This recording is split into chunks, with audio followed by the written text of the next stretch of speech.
जय भीम नमो बुद्धाय साथियों।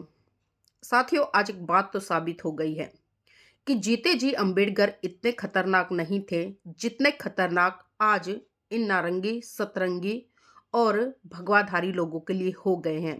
आज उनके नाम को ले लेकर जिस तरह से लोग राजनीति भुना रहे हैं, आप सभी देख रहे हैं।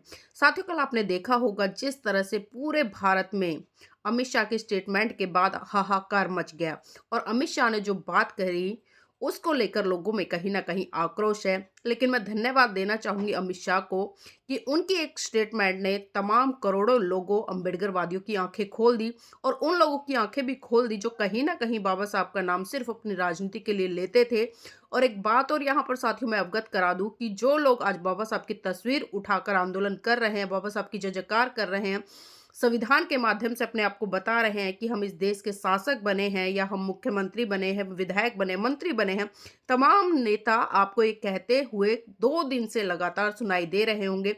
चाहे मैं उसमें कांग्रेस पार्टी की बात करूं, आम आदमी पार्टी की बात करूं, सपा की बात करूं या जितनी भी पार्टियां उनकी बात करूं, एक बात तो इससे साफ हो गई है कि जीते जी बाबा साहब शायद इतने खतरनाक इन लोगों के लिए नहीं थे, लेकिन मरने के बाद बाबा साहब इन लोगों के लिए क्या से क्या हो गए हैं, ये 2 दिन के जो माहौल बना है देश में उसने दिखा दिया है। कर्नाटक की तक की विधानसभाओं में हमने देखा कि टेबल पर बाबा साहब की तस्वीर लेकर तमाम नेता पहुंचे।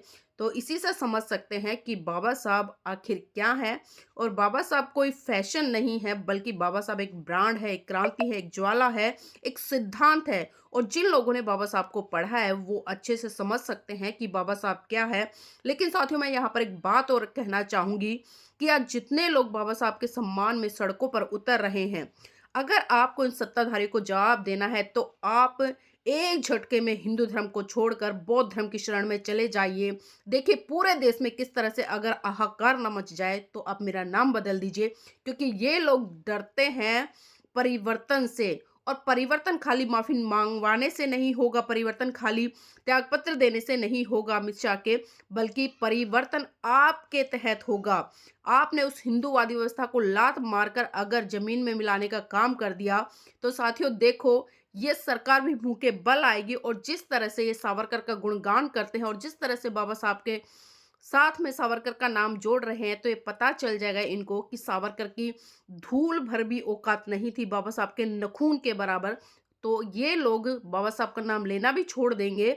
और जो लोग आज राजनीति भुना रहे हैं बाबा साहब के नाम से, तो साथियों मैं बस इतना ही कहूंगी कि अगर सही मायने बाबा साहब का सम्मान करते हो तो 1956 वाली घटना को एक बार फिर से दोहरा दो और गली में, मोहल्ले में, हर जगह हिंदूवादी व्यवस्था का त्याग करके बौद्ध धर्म की शरण में चले जाओ। देखना एकदम से ना क्रांति आ जाए तो मेरा नाम बदल देना।